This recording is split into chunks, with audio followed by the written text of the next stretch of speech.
Hey everybody, my name's Zach, and today I'm going to introduce you to the game Call of Cthulhu. So this video is geared towards people who know what tabletop RPGs are, but have never played Call of Cthulhu before. If you've never played and you want to get a sense for what the game is, but without having to watch an entire in-depth rules tutorial, then this video is for you. I'm going to give you a quick introduction to what the game is like and how to play it, and then you could decide if you want to check it out for yourself. So Call of Cthulhu is a horror tabletop role-playing game where the players investigate mysteries that reveal the existence of unfathomable cosmic horrors and monsters lurking just outside our reality. Okay, what?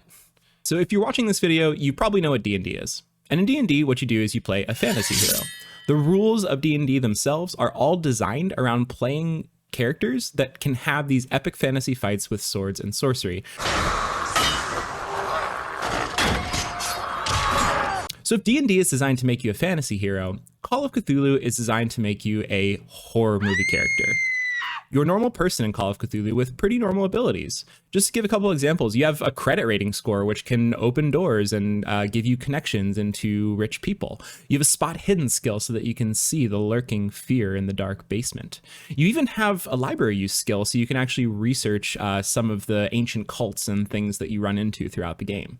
The actual gameplay of Call of Cthulhu is a mystery investigation. That's how your character gets drawn into the horror movie. You might be a researcher whose partner goes missing on an expedition, or you might be a collector who comes across an uncatalogued object with strange properties. You might just be some college kids who are on a road trip and dare each other to go into a derelict cabin that they find in the woods. Oh, this is awesome.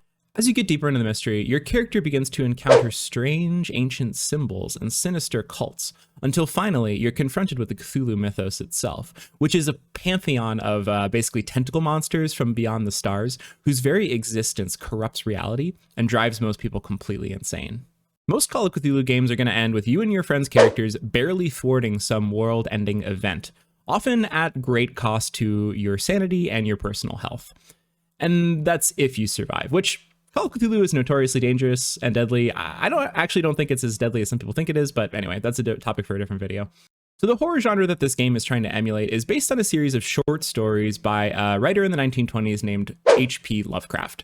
But you actually don't need to have read any of his work to enjoy this game. And I would actually make the argument that people who don't know anything about HP Lovecraft coming in can actually have a lot more fun in the game, because it is an investigative mystery after all. So if you don't know the mystery in advance, it's a lot more fun when you uncover it for the first time. So every D&D character has base attributes like strength, dexterity, and wisdom, right?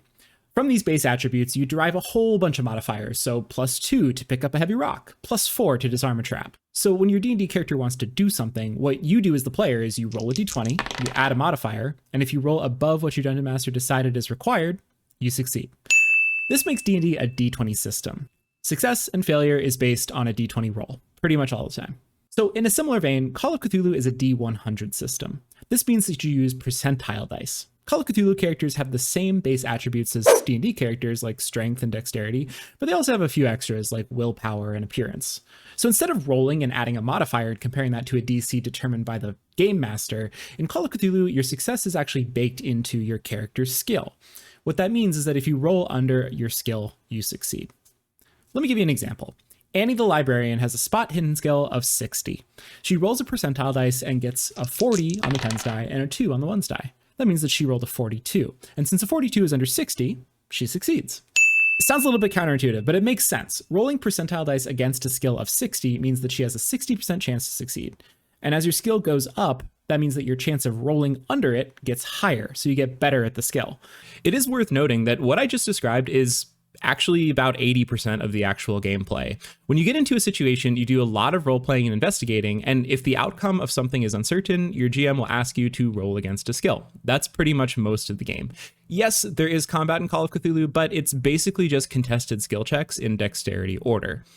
And I get that this might be a turnoff for some gamers. If you're a huge Warhammer and D&D 4e fan, and you really hate having to negotiate with NPCs, for example, Call of Cthulhu might not be for you. I mean, you should still try it because it's super fun, but it's not the same type of game that you're used to playing. The point of Call of Cthulhu is to engage in the mystery, suspend your disbelief, and enjoy your character's inevitable descent into madness, horror, and death. because it's a really fun story to tell. I think it's worth giving a quick description of the type of horror that this game is trying to emulate.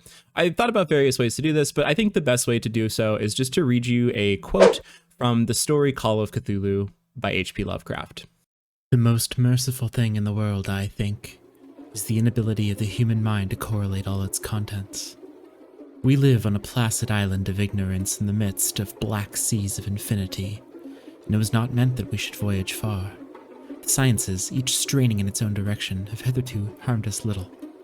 But someday the piecing together of disassociated knowledge will open up such terrifying vistas of reality and of our frightful position therein, that we shall either go mad from the revelation, or flee from the light into the peace and safety of a new dark age.